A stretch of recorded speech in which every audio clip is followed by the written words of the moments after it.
कर्पूरी ठाकुर एक साधारण व्यक्ति, असाधारण व्यक्तित्व, बिहार की धरती वीरों की धरती रही है। यहाँ से अनेक महापुरुषों ने जन्म लिया है। ऐसे ही एक महान सपूत थे कर्पूरी ठाकुर। वे एक साधारण व्यक्ति थे, लेकिन उनका व्यक्तित्व असाधारण था। वे सिद्धांतों के पक्के थे। वे सादगी और ईमानदारी की मिसाल थे। कर्पूरी ठाकुर का जीवन संघर्षों से भरा हुआ था, लेकिन उन्होंने कभी हार नहीं मानी। वे हमेशा आगे बढ़ते रहे। उन्होंने अपना पूरा जीवन गरीबों और वंचितों के लिए समर्पित कर दिया। कर्पूरी ठाकुर आज हमारे बीच नहीं है, लेकिन उनकी कहानी आज भी हमें प्रेरित करती है। वे हमें सिखाते हैं कि ईमानदारी और मेहनत से हम बीडेडी से बीडीडी मंजिल हासिल कर सकते हैं।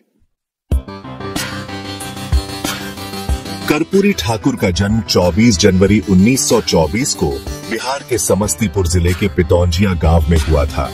उनका परिवार बेहद गरीब था। उनके पिता गोकुल ठाकुर एक नाई थे। परिवार का खर्च चलाना मुश्किल होता था। गरीबी के बावजूद कर्पूरी ठाकुर के हौसले बुलंद थे। वे बचपन से ही मेधावी थे। उनकी लगन और मेहनत देखते ही बनती थी। वे जानते थे कि शिक्षा ही उनकी गरीबी को दूर कर सकती है। परिवार की आर्थिक स्थिति ठीक न होने के कारण उन्हें कई कठिनाइयों का सामना करना पीढ़ी था, लेकिन उन्होंने हार नहीं मानी और अपनी पढ़ाई जारी रखी। कर्पूरी ठाकुर की शिक्षा गांव के ही स्कूल से शुरू हुई। वे पैदल ही कई किलोमीटर दूर स्कूल जाते थे। पढ़ाई में उनका मन बहुत लगता था। वे हर विषय में अव्वल आते थे। उन्होंने अपनी प्रारंभिक शिक्षा पूरी करने के बाद आगे की पढ़ाई के लिए मोतिहारी चले गए। यहां रहकर उन्होंने अपनी मैट्रिक की परीक्षा पास की। आर्थिक तंगी के चलते उन्हें अपनी पढ़ाई बीच में ही छोड़नी पड़ी थी, लेकिन उनकी ज्ञान की प्यास अभी भी बुझी नहीं थी। उन्होंने प्राइवेट नौकरी करते हुए अपनी पढ़ाई जारी रखी। बाद में उन्होंने स्नातक की उपाधि हासिल की। कर्पूरी ठाकुर शुरू से ही सामाजिक कार्यों में रुचि रखते थे। वे समाज में व्याप्त छुआछूत, अशिक्षा और गरीबी जैसी कुरीतियों को देखकर बहुत दुखी होते थे। उनका मानना था कि समाज में बदलाव लाने के लिए शिक्षा और जागरूकता बहुत जरूरी है। वे गांव-गांव जाकर लोगों को शिक्षित करने लगे। वे उन्हें सामाजिक बुराइयों के प्रति जागरूक करते। वे लोगों को अपने हेकेकू और अधिकारों के लिए लड़ीडी टेहने के लिए प्रेरित करते। धीरे धीरे उनकी पहचान एक समाज सेवी के रूप में होने लगी। लोग उनकी बातों को गंभीरता से सुनने लगे। उनकी वाणी में एक अलग ही दम था। वे जो कहते थे उसे पूरा करके ही दम लेते थे। सेक्शन 5, राजनीति में प्रवेश, जनता की आवाज बनने की ठान ली।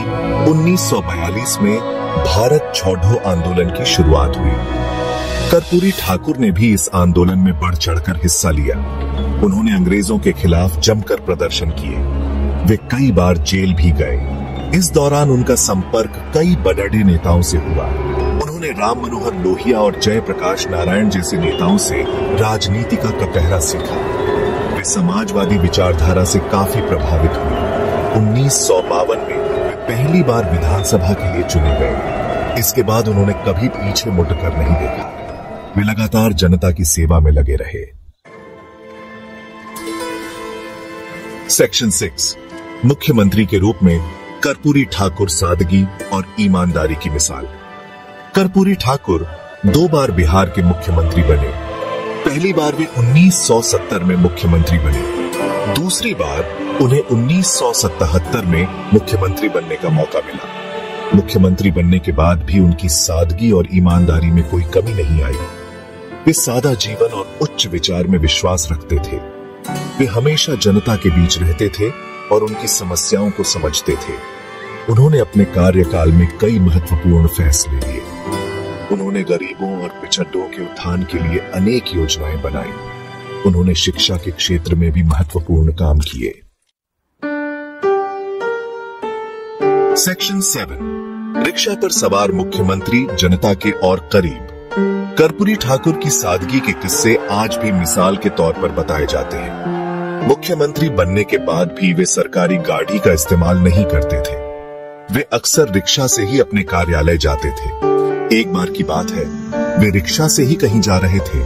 रास्ते में उन्हें एक भीख मांगता हुआ बच्चा दिखाई दिया। उन्होंने तुरंत रिक्शा रुकवाई और उस बच्चे से उसके माता पिता के बारे में पूछा। उन्होंने उस बच्चे को अपने साथ ले गए और उसे खाना खिलाया।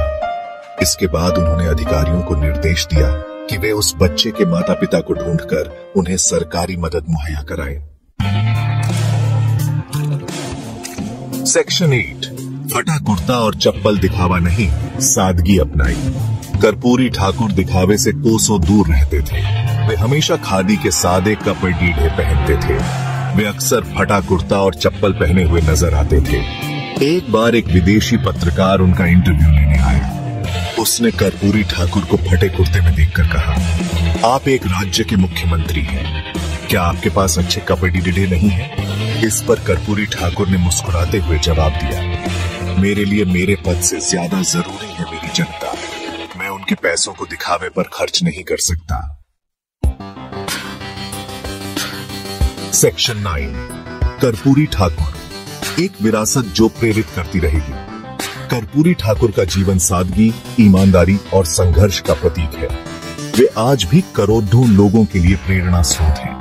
उन्होंने दिखाया कि गरीबी और अभावों से जूझकर भी एक साधारण व्यक्ति कैसे महान बन सकता है। उन्होंने अपना पूरा जीवन जनता की सेवा में समर्पित कर दिया। वे हमेशा अन्याय के खिलाफ लड़ते रहे। वे चाहते थे कि समाज का हर व्यक्ति शिक्षित और सशक्त हो। कर्पूरी ठाकुर भले ही आज हमारे बीच नहीं है, लेकिन उनकी विरासत हमेशा हमारे साथ रहेगी। उनकी कहानी हमें प्रेरित करती रहेगी।